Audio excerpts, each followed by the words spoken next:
Продолжаем выпуск. 25 июля свой профессиональный праздник отмечают сотрудники органов следствия России. Именно благодаря их работе удается установить преступников и доказать их вину. Так, к примеру, сотрудники Республиканского следственного комитета с начала года уже направили в суды 281 уголовное дело. По словам следователей, в раскрытии преступлений важна каждая деталь, даже та, что на первый взгляд скрыта от глаз, и ее во что бы то ни стало нужно найти. Поближе с работой следователей познакомилась и наша съемочная группа. Амакулар – следователь-криминалист Республиканского следственного комитета. В отделе криминалистики служит 5-й год. Рассказывает и показывает святая святых своей профессии, так называемый учебный полигон. Помещение обустроено под жилую квартиру. Здесь есть вся необходимая мебель, манекен и различные объекты, которые позволяют создать обстановку, максимально приближенную к реальной. В данной ситуации у нас убийство взрослого человека мужского пола, путем нанесения удара топором в область шеи и головы, где имеются следы отсечения тканей, то есть части головы от шеи трупа. Также у нас имеется на груди имитация повреждения линейной формы, то есть вот мы тут наклеили, это в виде ножевого ранения. То есть следователь должен будет обнаружить еще и нож, и провести по нему ряд экспертиз, так же, как и по топору. Рабочая обстановка квартиры дает возможность следователям использовать технические средства, применять знания в обнаружении, фиксации и изъятии следов на практике.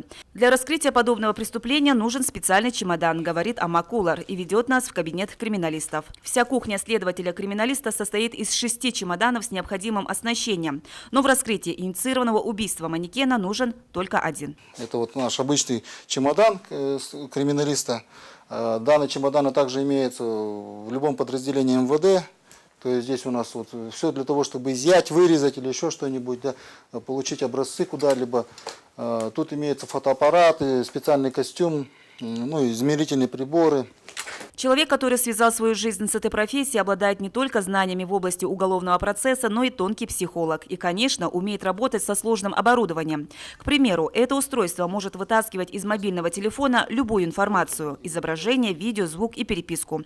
Причем даже те данные, которые были удалены много лет назад. А вот другой пример хитрых устройств, которые помогают силовикам в работе. Называется криминалистический свет. Для обнаружения, вот смотрите, даже на стол. Видите, даже, вот тут помарки, биологические следы, он все обнаруживает. С помощью такого экспресс-теста можно определить следы на лезвии ножа, краски, крови человека или животного. Вот на каждом бутылечке имеется спектр для определения. Мы знаем, что это не краска, не какой-то не химический реагент, элемент или еще что-то, а что это кровь. Но мы не знаем, кровь это человек или не человек. Мы знаем, что это просто кровь. Тут наличие гемоглобина. Задача следователя-криминалиста на первом этапе стать мозгом следственной группы, чтобы не упустить ничего важного. Найти следы – вот главная цель, выполнение которой позволит выйти на подозреваемого. Следователь-криминалист должен быть дотошным до всего. Должен замечать любые мелкие подробности, детали, которые другой человек не заметит. Таким образом, сотрудники регионального следственного комитета с начала года направили в суды около 300 уголовных дел. Профессия криминалиста невероятно сложная, запутанная и трудная. И по словам самих работников, главное не быть равнодушным к чужой беде. Чинчик Кашпукол, Буян Аюн, Игорь Стародумов, телекомпания «Новый век».